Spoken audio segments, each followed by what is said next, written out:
A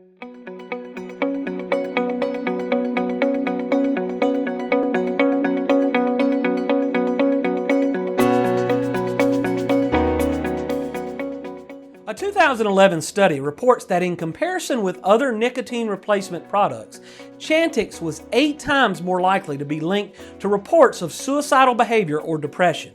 In 2009, the U.S. Food and Drug Administration required Chantix to carry a black box warning, the highest level of warning the FDA mandates, due to links between Chantix and depression and suicidal ideations.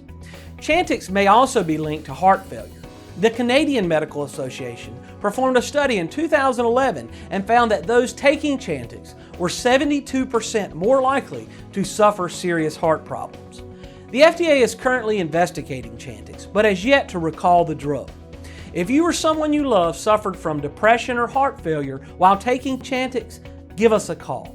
You may be eligible for compensation, and our dangerous drug lawyers may be able to help.